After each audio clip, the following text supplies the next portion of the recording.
Hi friends, welcome to my channel. இன்னைக்கு நாம கொத்தவரங்காய் பொரியல் எப்படி செய்யுதுன்னு சொல்லி பார்க்கலாம். இதில் என்ன டிஃப்ரெண்ட் அப்படின்னு பார்த்தீங்கன்னா, நார்மலாகவே நம்ம பொரியல்லாம் வந்து தேங்காய் தான் யூஸ் பண்ணுவோம். பட் இதில் வந்து நம்ம தேங்காய்க்கு பதிலாக வேர்க்கடலை யூஸ் பண்ணுறதுனால இதனோட டேஸ்ட் வந்து டோட்டலாகவே வந்து டிஃப்ரெண்ட்டாக இருக்கும். நீங்கள் ஒரு டைம் ட்ரை பண்ணி பாருங்கள், கண்டிப்பாக வந்து உங்களுக்கு பிடிக்கும். நான் வந்து கொத்தவரங்காய் 1/4 கிலோ எடுத்திருக்கேன். அதை இந்த மாதிரி சின்ன சின்னதாக வந்து கட் பண்ணி எடுத்து வச்சுருக்கேன். அடுத்தது இந்த கொத்தவரங்காய் வேக வைக்க நான் 2 டம்ளர் தண்ணி ஊற்றிருக்கேன். இதை இப்போ வந்து நம்ம தனியாக வேக வச்சிடலாம். மற்ற காய்கறியோட கம்பேர் பண்ணுறப்ப வந்து பார்த்திங்கன்னா நம்ம கொத்தவரங்காய் அதிகமாக வந்து சாப்பாட்டில் எடுத்துக்கிறதே இல்லை. பட் ஆனால் இதில் வந்து நிறைய சத்து இருக்குது. இந்த கொத்தவரங்காய் வந்து ஒரு பக்கம் வேகட்டும், அதுக்குள்ளே நம்ம வேர்க்கடலையோட பொடி வந்து ரெடி பண்ணிக்கலாம். நான் வந்து 1/2 கப் வேர்க்கடலை எடுத்திருக்கேன். நீங்கள் வேணால் வறுத்த வேர்க்கடலையை வந்து கடலையே வாங்கி வச்சுக்கலாம். இது நம்மளே வறுக்கிறதுனால வந்து கொஞ்சம் டேஸ்ட் வந்து கொஞ்சம் நல்லாயிருக்கும். இது வந்து லைட்டாக வந்து கொஞ்சம் பிளாக் ஆகிற மாதிரி வந்து வறுத்துக்கணும். வேர்க்கடலையை வந்து வறுத்த பிறகு அதனோட தோலெல்லாம் எடுத்துட்டு நம்ம அதை வந்து பவுட்ரு மாதிரி அரைச்சி எடுத்துக்கலாம். இந்த கொத்தவரங்காய் வந்து நான் 15 மினிட்ஸ் வந்து வேக வச்சேன். இப்போ வந்து பார்த்திங்கன்னா இது நல்லாவே வந்து வெந்துருச்சு. ஸோ இப்போது நம்ம அந்த கொத்தவரங்காயை வந்து தண்ணி வடிகட்டிட்டு நம்ம அதை வந்து தனியாக எடுத்து வச்சுக்கலாம். பொரியலுக்கு தேவையான பொருட்கள் பார்த்திங்கன்னா, நான் வந்து 1 கொத்து கருவேப்பிலை எடுத்திருக்கேன்.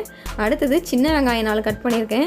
1.5 டீஸ்பூன் வந்து பார்த்திங்கன்னா கொத்தமல்லி பவுட்ரு, 1/2 டீஸ்பூன் மிளகாத்தூள், அப்புறம் 1/2 கப் வந்து பார்த்திங்கன்னா நம்ம அரைச்ச வேர்க்கடலை பொடி.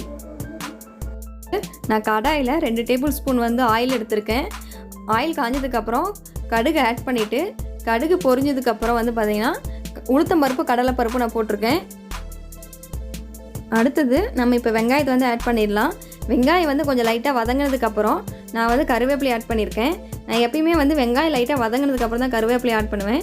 ஏன்னா அப்போ தான் வந்து அந்த கருவேப்பிலையோட கலர் வந்து கொஞ்சம் நல்லாயிருக்கும், பார்க்க பச்சையாக தெரியும். இல்லைன்னா வந்து ஒரு மாதிரி பிளாக் ஆயிரும்.